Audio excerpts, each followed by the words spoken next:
hommikut kõigile. No nii, tere ilusat suvehommikut.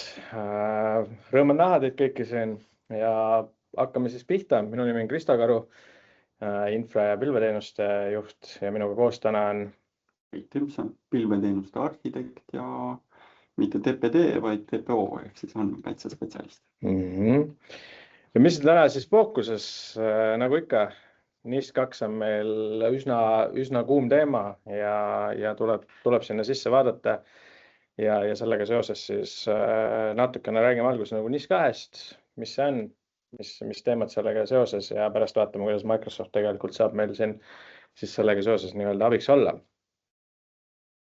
Eks lühidalt öelda, et see on siis Euroopa Liidu poolt kehtestatud direktiiv elutähtsatele organisatsioonidele.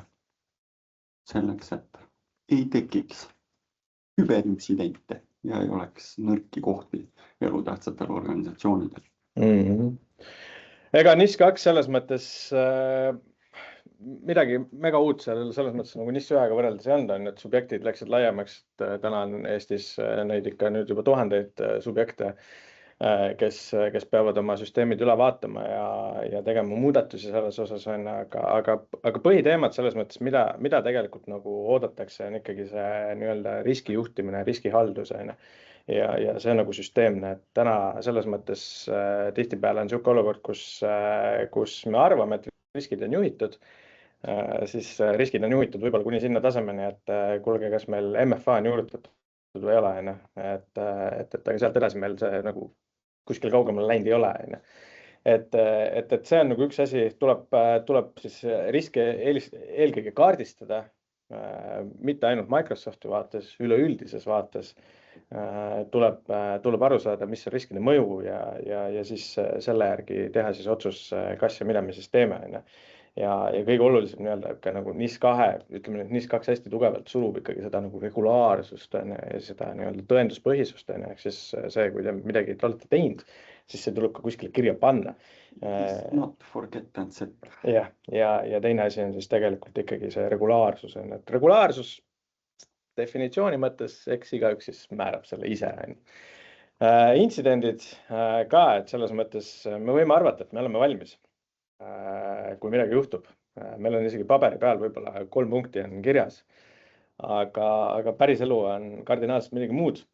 Ja see on ka selles mõttes nii-öelda NIS2 ootus või NIS2 võtmes nagu vaadatakse on see, et ikkagi intsidendi haldus korrektne, intsidentide läbi mängimine mingil kujul, kes on seal nii-öelda lauatreening, on see nii-öelda päriselt mingi, ma ei tea, testkeskkonnaga mängimine, et aru saada, kas ja kuidas me siis saame päriselt asju taastada ja keda meil vaja üldse selleks on. Et tihtipeale on see, et jah, meil võib paberi peal olla kõik väga ilusti kirjas.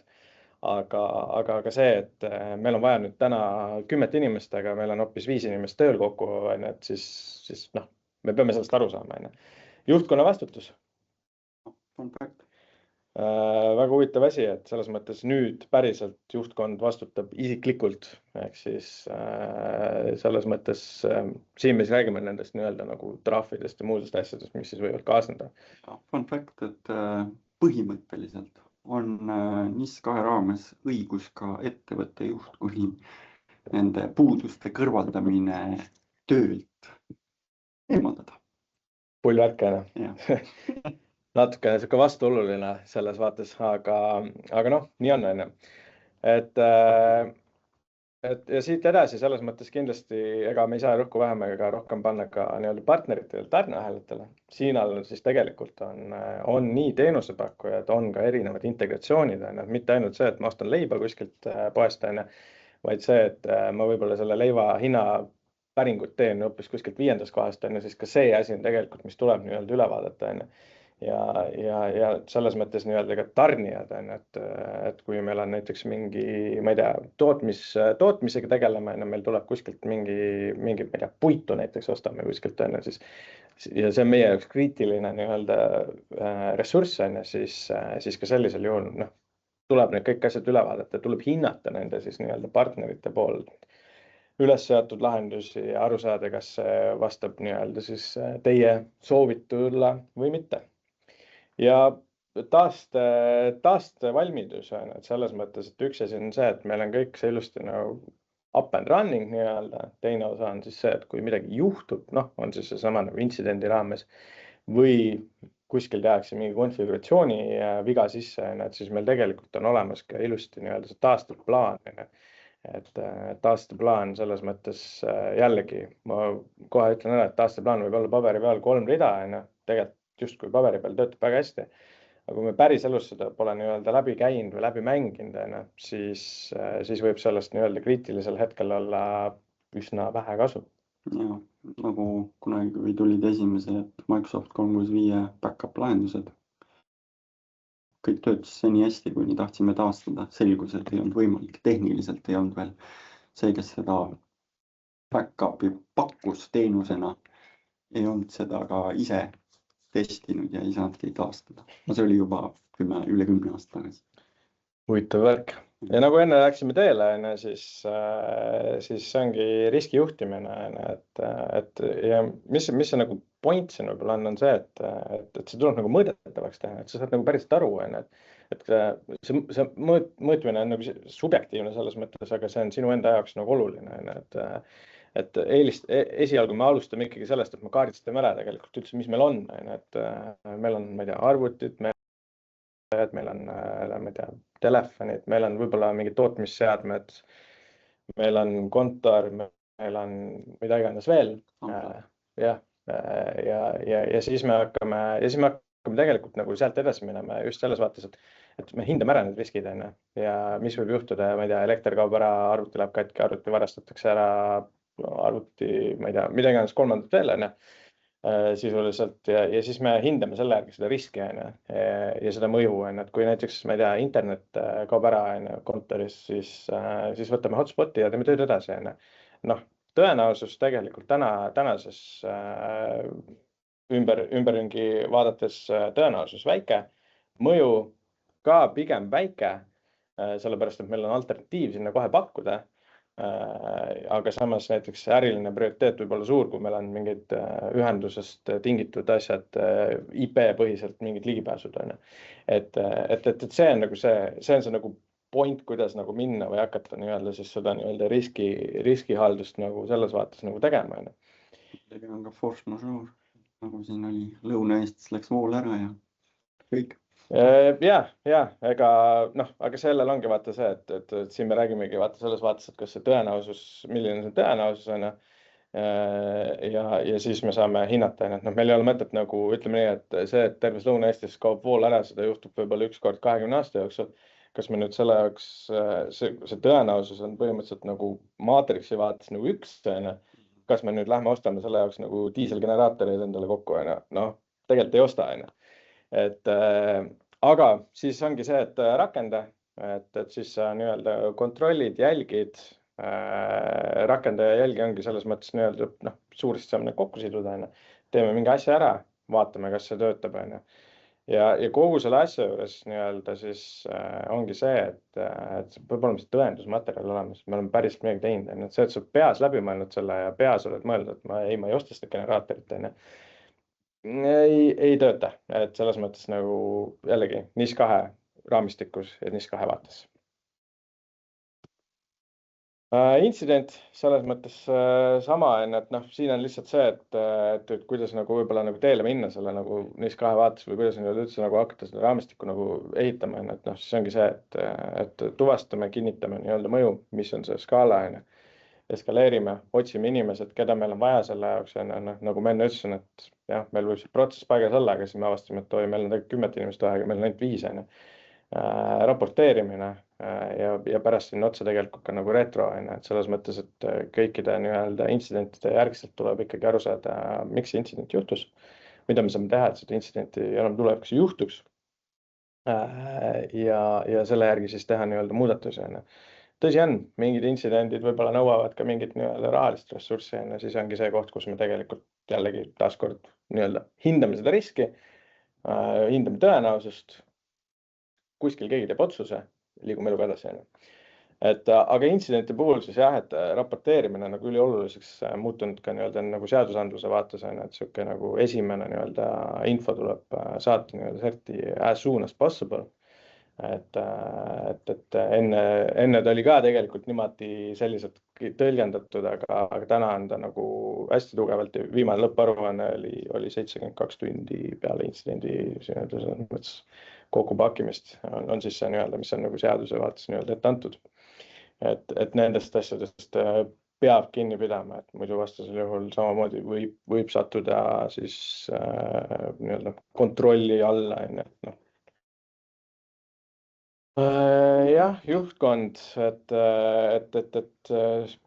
siin ongi siis selles mõttes juhtkonna tasemel samamoodi, et kus juhtkond peab, täna nagu pigem on olnud võib-olla mure selles või millele nagu NIS2 nagu natuke viitab, on see, et eelnevalt on olnud sihuke infoturve ja kõik muu on sihuke nagu IT asi, et nagu mingid IT-poisid siin teavad mingit asja ja kõik on nagu tore.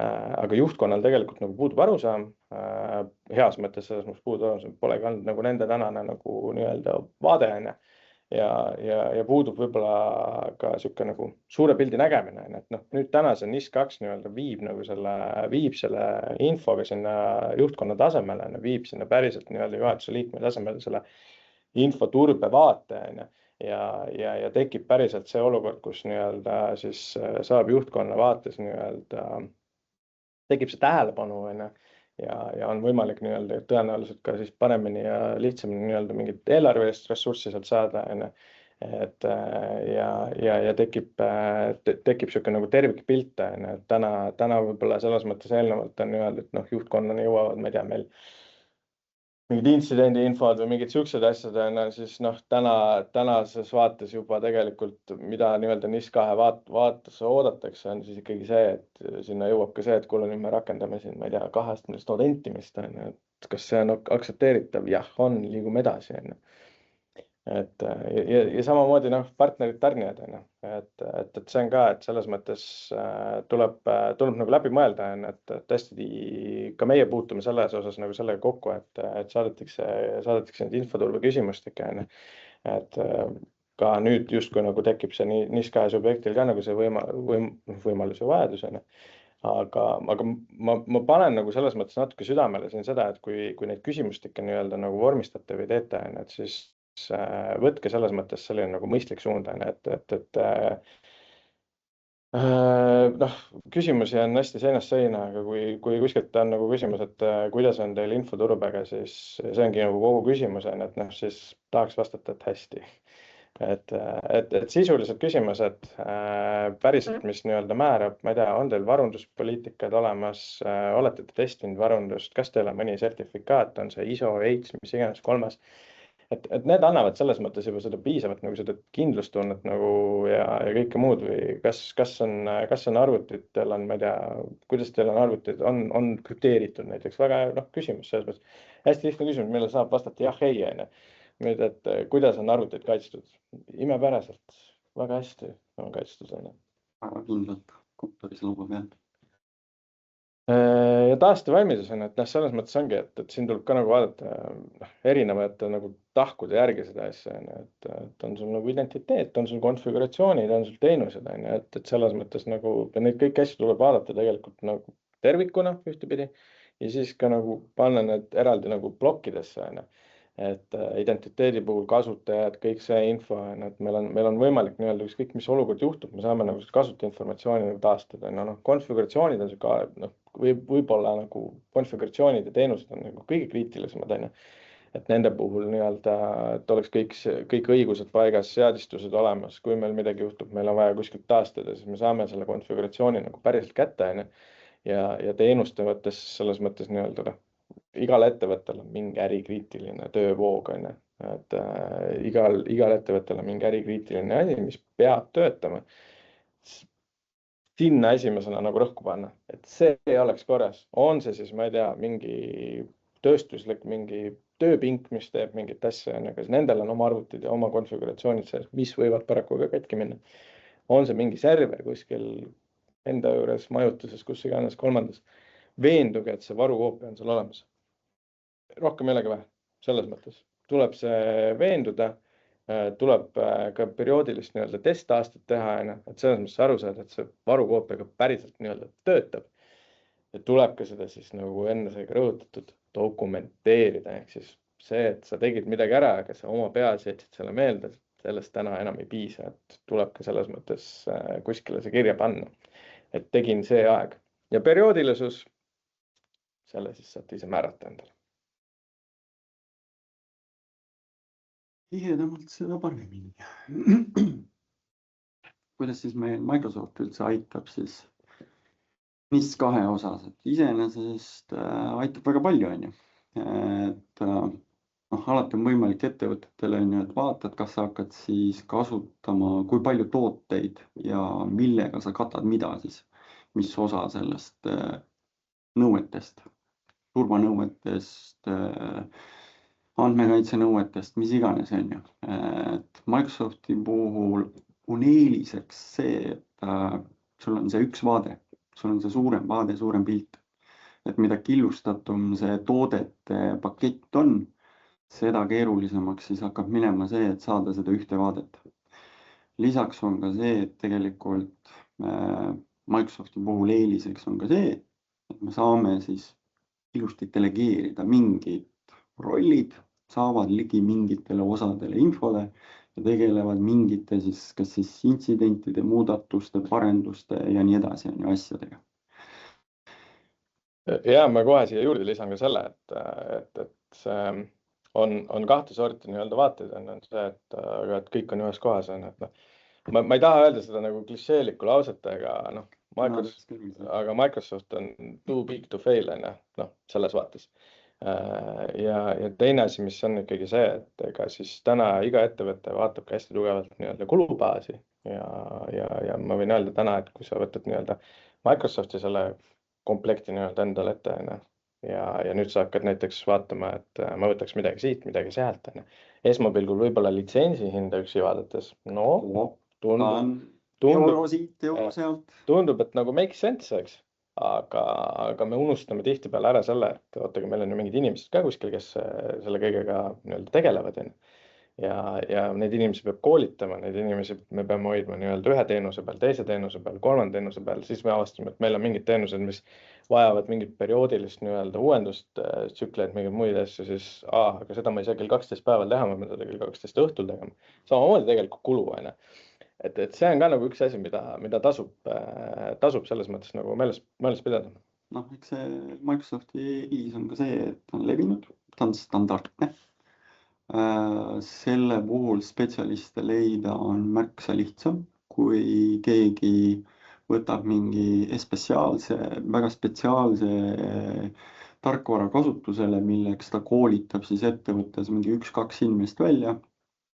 Need leiavad väga hea hüppelaud, karjäärivõimalus, lähevad ettevõttest ära, hakkad jälle otsast pihta. Ehk siis palju eeliseid, aga Microsofti enda siis, kuidas ta neid NIS 2 vajadusi siis toob nähtavuse, on ju. Microsoft Entra, Defender.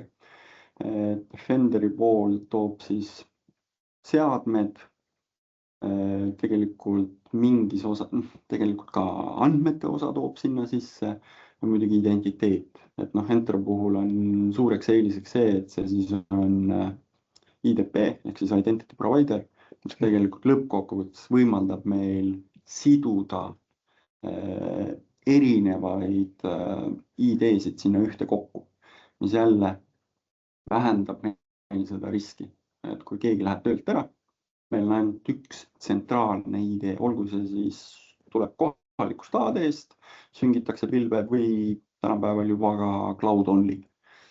See küll eeldab seda, et tuleb usaldada teenusepakkujat, on ju, ja tegelikult Microsofti puhul on siis see, et nemad on ilusti data governance on olemas ja nemad on tegelikult võimelised ka töötama siis, kui keegi ookeani alt lõikaks liinid läbi. Ehk siis Euroopa andmekeskused on võimalik täiesti iseseisvalt siis funktsioneerima, ilma et oleks vaja Ameerikasse ligipääsu. Ja kõige lihtsam viis ongi ja kõige olulisem. Kõige lihtsam ja olulisem asi ongi see identiteedi turvalisus. Ehk siis 2-astmeline autentimine. Täna me siin seda küsimust küsima ei hakka. No ma ei tea, ma arvan, et me vist oleme täna juba äkki sealmaal, kus tähendab. Olen ka see aasta kohanud, kuna tegelen ka konsulteerimisega, et siis olen kohanud see aasta ka seda, et organisatsioone, ütlen nii.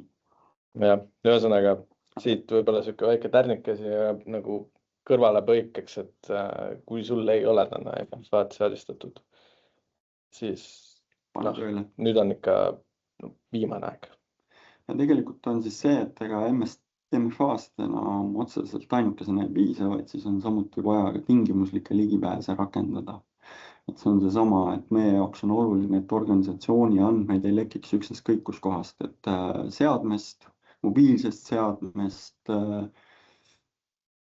ärirakendusest, mille puhul on siis võib-olla mingi tingimused on paika panemata, SaaS-rakendus, Directo, kasutatakse arved, kliendi info, meil on seal päris palju igasuguseid asju, on ju. Et siis me tahame ikkagi sinna rakendada rohkem, ehk siis me tahame, et meie andmed oleks võimalikult kaitstud.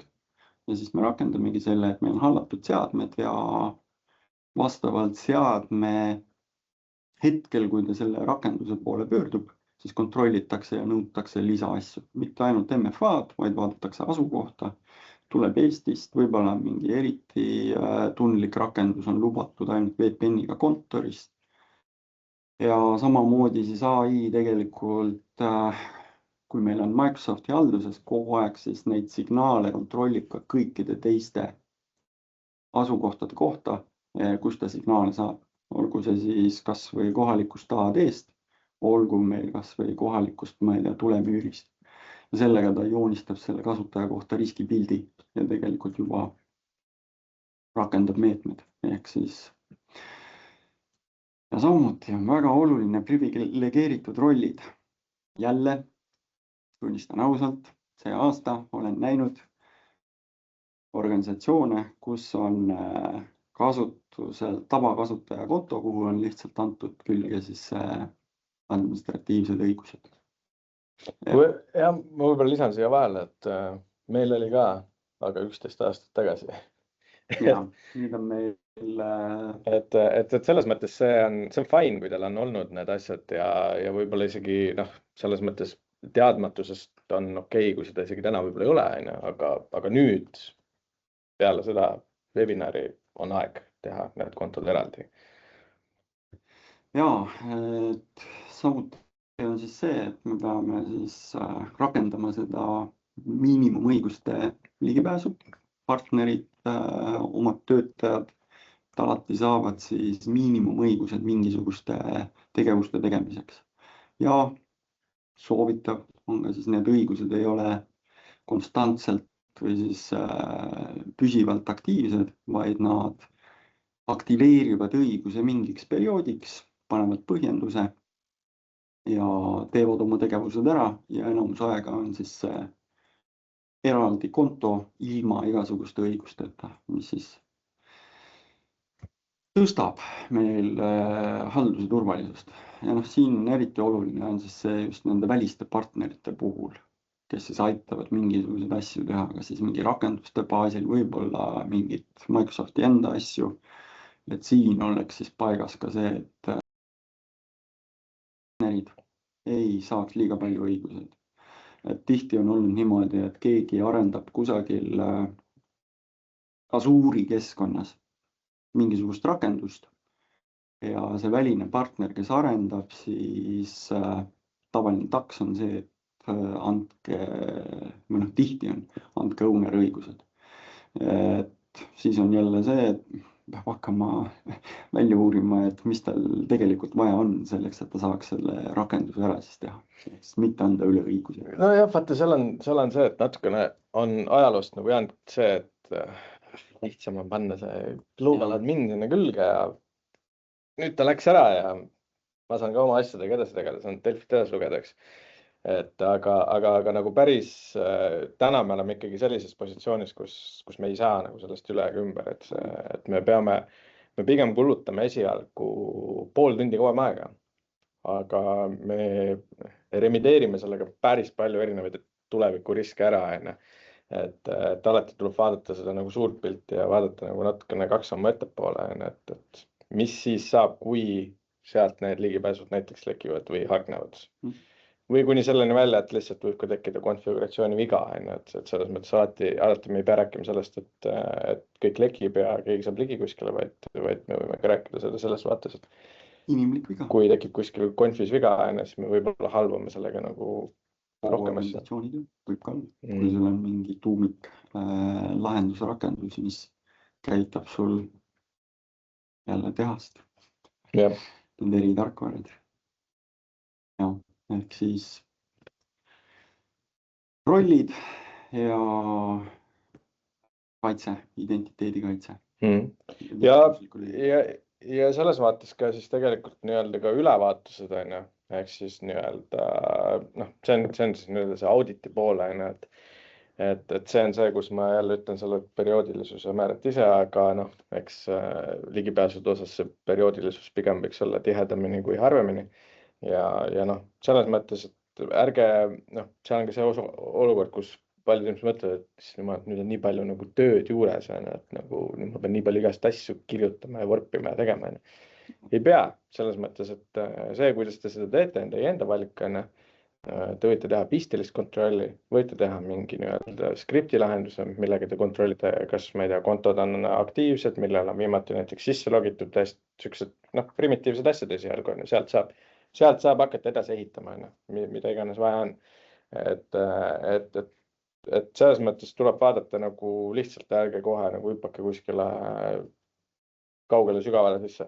Ja, ei ole mõtet asju kohe keeruliseks mõelda, et näiteks sama, et kõige suurem oht on see, et kui sul on, toon kas või selle, et äritarkvara, Dynamics näiteks, et selle arendamisel seal on siis mingi suurem tiim taga, aga partneri juures inimesed ikka liiguvad, et siis tihti see info ei pruugi jõuda organisatsioonini, et siis ongi see pisteline regulaarne kontroll, et vaatad üle, pole loginud ja siis saad küsida, oi, seda ei tööta meil enam.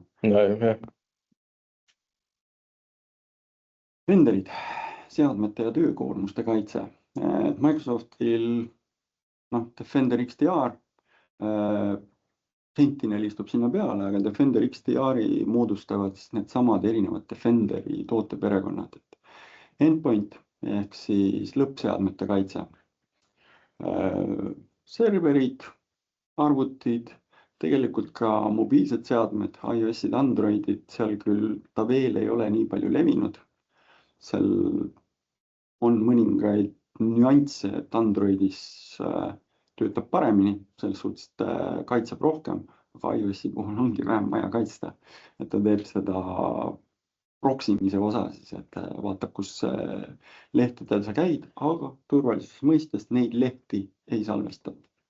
Inimeste privaatsusriive on alati selline, mis kui mingeid asju rakendatakse, siis esimese asjana on see, et nüüd nad loevad mu sõnumeid, vaatavad pilte ja nii edasi. Ja IT-l jookseb suure ekraani peal jooksevad kõikide töötajate telefonist kõik pildid, et ei ole nii, aga siin ma lihtsalt lisan sellega juurde, et alati kui mingeid asju implementeerite või lisate või muudate, siis hästi suur rõhk on tegelikult kommunikatsioonil. Kommunikatsioon on kõikides seda A ja O ja suures pildis võin öelda, et 95% asjadest, mis saab valesti minna, läheb enamasti valesti kommunikatsiooni tõttu. See on minu isiklik kogemus, ei reflekteeri võib-olla suuremat auditooriumit. Aga ja eriti tähtis on just see kommunikatsiooni puhul see lõppkasutajale arusaadavaks tegemine, miks me midagi teeme. See, et me saadame kirja välja, et me teeme sellest piisa, seal peab olema see, me teeme seda, sest ja me ei näe sinu pilte jada.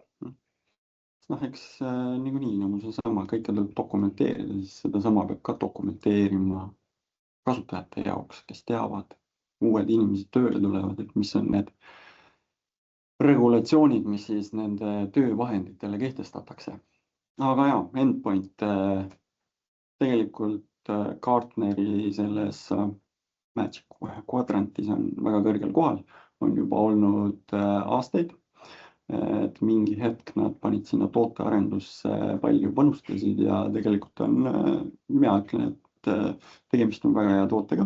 Ja hakkab minema sest ma mäletan, kui see Defender nii-öelda tuli välja selles mõttes sellise nagu tasulisena vist või? Jah. Siis oli see, et käisid seda kuskil nagu rääkimas ja siis kõik kitsitasid ja ütlesid, et Defender, mis see, miks me sellest üldse räägime, et andke mulle mingit päris kraami. Aga täna on ikkagi kaardid selles mõttes muutunud. Ja siin niikuinii, kui mõeldagi mingit teisi lõppseadme kaitseid, siis vaadake ikka seda ka, kuhu viivad selle juured, näiteks Kaspersky. Seda tuleb valideerida, see on seesama, tegelikult juba ka rakenduse puhul siis nii-öelda tarneahel, tööks oluline rakendus, et kuhu selle juured viivad. Aga Endpoint Defender, Endpoint aitab meil siis ründeid blokeerida, ehk EDR, Endpoint Detection and Response. Jumal eest, keegi ei võtaks kunagi endale Defender for Endpoint Plan 1, millel see EDR puudub, see aitab, aga tema siuke mõte kaob ära lõpuks, mis on selle lõppseadme kaitse rakenduse mõte. Haavatavuste nähtavus, see on siis nii seadistuste pool kui ka siis tarkvara pool ja seadme riskisignaalid. Ja need jooksevad ilusti meil Defender portaali, samuti identiteet. Defender for Identity on siis siuke kaheosaline, üks on siis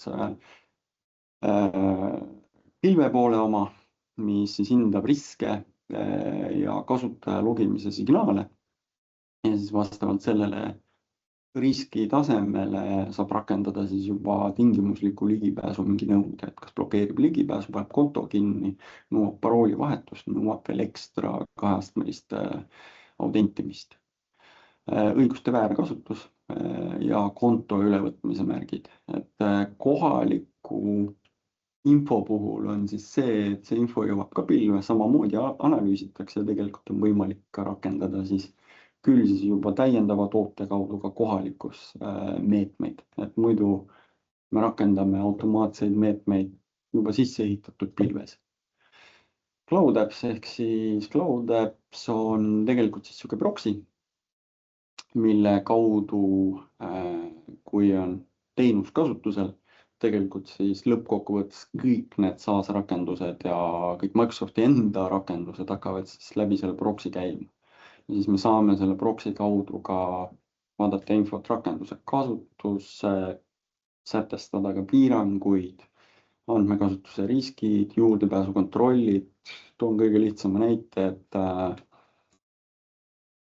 kas või seesama, et Webmailist või OneDrive'ist ei lubata siis mitte hallatud seadmest andmeid alla laadida, et seda siis näiteks läbi Cloud Appsi on kõige lihtsam lahendada. Ehk siis lihtsalt vaadataksegi, et seade ei ole organisatsiooni oma, tuleb koduseadmega ja lihtsalt blokeeritakse siis ära. Samuti on võimalik sinna ka rakendada muid asju, et vaadatakse, kui on mingid tundlikud andmed liiguvad selle läbi selle proxy, siis on võimalik ka blokeerida siis ligipääsu, mis siis, et see asub kuskil kolmandas asukohas. Sinna ligipääsu on võimalik blokeerida siis läbi selle Cloud Appsi. Ja Cloud ise, Azure ja hübriidpilv, ehk siis siin tuleb juba Defender for Cloud kasutusse. Ja see on siis see, et kuna see hübriid on siis kõige levinum viis, et siukseid cloud only rakendused, serverid Azure'is, neid organisatsioone vähemalt Eestis ei ole väga palju, aga me saame siis läbi selle Defender for Cloud'i kõik enda kohalikud serverid sinna vaatesse lisada, saada siis seda seadistuste infot, näha haavatavusi, samamoodi siis need konfiguratsiooniriskid, jumal eest, kas mingi SMB versioon 1 on kusagil veel Windowsis failiserveris või kuskil serveris kasutusel ja nii edasi, et ta jagab meile sealt soovitusi. Ja jah, konfiguratsiooniriskid ka siis. See läheb juba, pärast on see suur policy, millest siis mõne sõnaga räägin natuke täpsemalt. Et jaa, et see annab siis ühtse vaate ja nüüd on ka tegelikult Defenderi portaalis on väga mugav seda kõike näha ja vaadata. Ja mis veel annab kõige parema ülevaate on siis sinna juurde lisada SIEM ehk siis näiteks Microsoft Sentinel. Et me korjame siis ka kõik muud signaalid sinna kokku. Kohalikud tulemüürid, mingid switchid, AP-d, veel mingid SaaS-rakendused, AWS, siis mis iganes. Suures pildis võime öelda, et ükskõik mis suudab logisid ülestada, saab sinna panna. Et on see, isegi oleme kokku puutunud sellise lahendusega, kus sooviti uksekaardi andmeid saada Sentineli. Mis lõppkokkuvõttes jälle joonistab meile ühe ilusa pildi ja annab siis tegelikult erinevate signaalide võrdlemine, et kui kasutaja on tegelikult puhkusel, on loginud telefoniga käinud korra, ma ei tea, Dubaist postkastis ja siis korraga viskab ka uksekaardi signaali, et see on juba siis siuke kahtlane käitumine ja siis aitab ka võib-olla kadunud uksekaardi kasutust üles leida. Et siin ongi nagu see, et seda asja saab vaadata nagu hoopiski laiema pildiga, et kui on nagu selline mõte, et kõik on hästi nagu IT-keskne ja vaatame, mis seal arvutis toimub, et siis tegelikult me saame põhimõtteliselt ükskõik mida sinna nagu logima panna, kui see logimisvõimekus midagi loomulikult sellel lahendusel on. Et kui on, siis saab seda teha. Ja selle vastu ongi see, et tegelikult siin nagu SIEM-i vaates siis ongi kuni selle automatiseerimiseni välja, et saame seal kontosid lukustada või infot saata. IP-sid tulemüüris blokeerida. Aga meie eesmärk on see, et kõik toimuks võimalikult automaatselt, et intsidentide käsitlemine, need, mida me peame käsitlema käsitsi, et neid oleks võimalikult vähe. Tegelikult on väga palju siis siukseid turvalisusriski. Kas nüüd öelda, et intsidente või neid siukseid intsidendi algeid on siis võimalik maandada läbi selle sama automatiseerimise. Aga selle jaoks on vaja infot ja selle jaoks me siis vaja ühte tsentraalset asukohta, kus info kokku koguda, analüüsida ja siis selle kaudu rakendada. Ja muidugi väga oluline raportid, otsused, tõendid, järeltegevused. Siin võib olla see, et võib-olla meil automaatselt nagu mingisuguseid asju lahendatakse, aga siit võib välja joonistuda hoopis mingi töötajate koolitusvajadus näiteks. Täiesti võimalik, et suur organisatsioon, paljud üritavad mingeid asju kasutada valesti.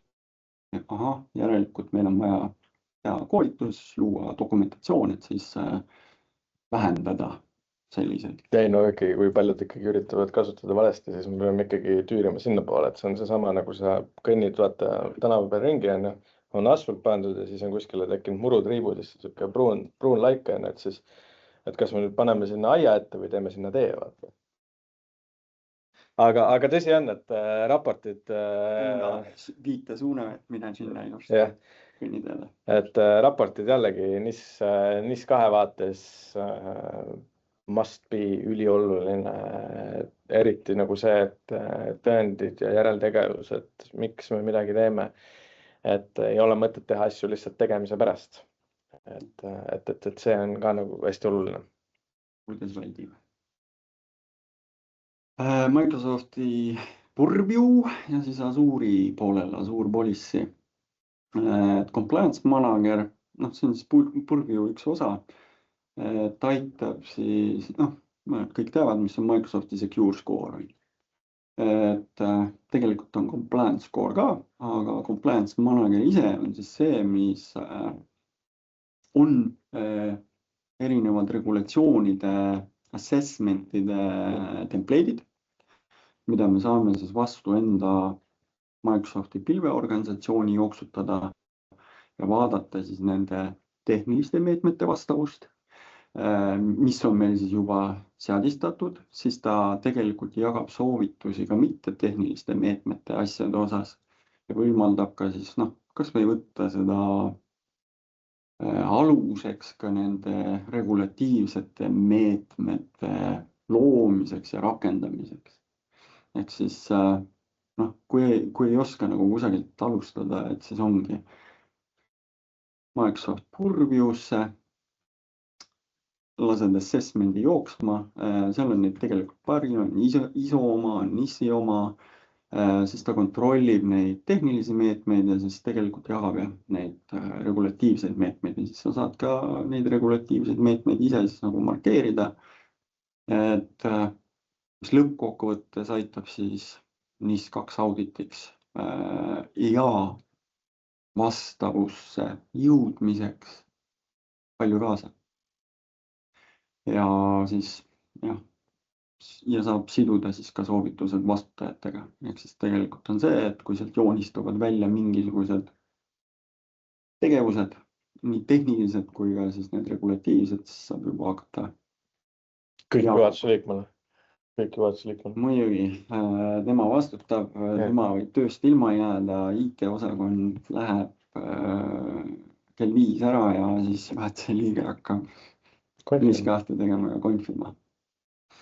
Azure Policy tegelikult haakub sinna selle Defender for Cloudiga, aga selle põhimõte on siis see, et me saame ka ise, me saame jälle vaadata vastavust mingitele regulatsioonidele, aga me saame ka kehtestada siis reeglid, et kus regioonis näiteks mingeid ressursse saab üldse deploy'da. Väga oluline on, et kuna me tahame Euroopa Liidu seadustele vastavuses olla, siis kui arendajad või siis juba ka mingid live-süsteemid, mis lähevad, et keegi ei paneks neid siis, ma ei tea, kuskil Põhja-Ameerikasse või kuskil Aasia regiooni jooksma.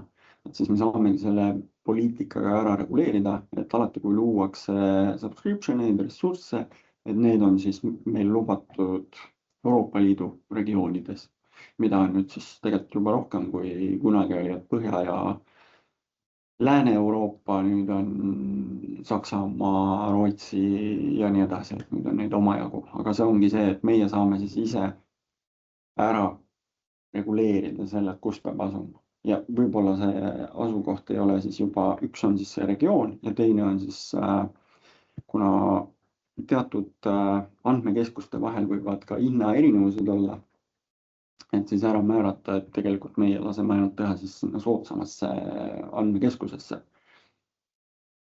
Ja samamoodi siis neid olemasolevaid juba, kui seda rakendada, siis ta vaatab, kas on mingisuguseid ressursse, mis ei vasta siis nendele nõuetele, et on kuskil teises asukohas, on markeeringud ehk tag'imised on valesti, võimaldab siis meil seda blokeerida ja parandamist ka automatiseerida.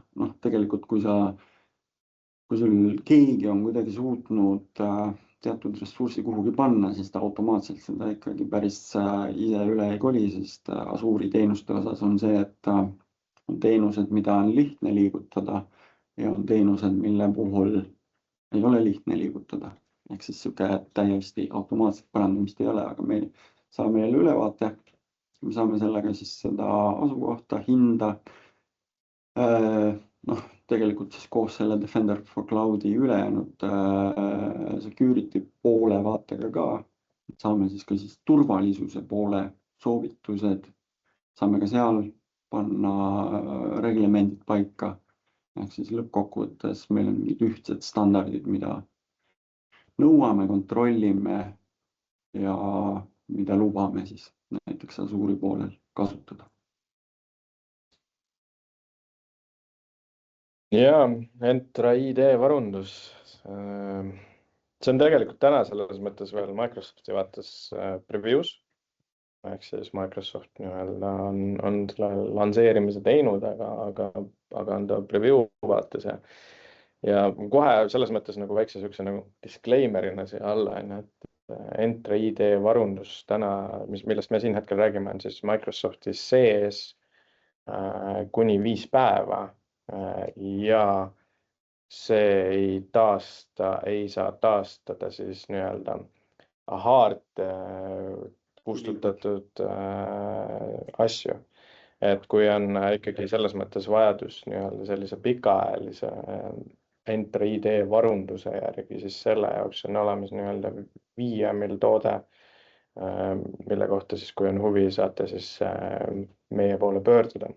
Aga kui ka endal on huvi, saad GraphAppi kaudu hakata, aga see on niisugune käsitöö, lõppkokkuvõttes haldus on. Et seal vaatame jälle seda time, effort, money. Et mis on see gain ja pain seal on, aga Entra ID varundus, et selles mõttes kasutajad, õigused, tingimuslik ligipääs. Ma lihtsalt igaks juhuks ütlen ära, et võib-olla keegi on selles mõttes nagu võõras eestikeelne terminoloogia, siis tegemist on conditional access'iga.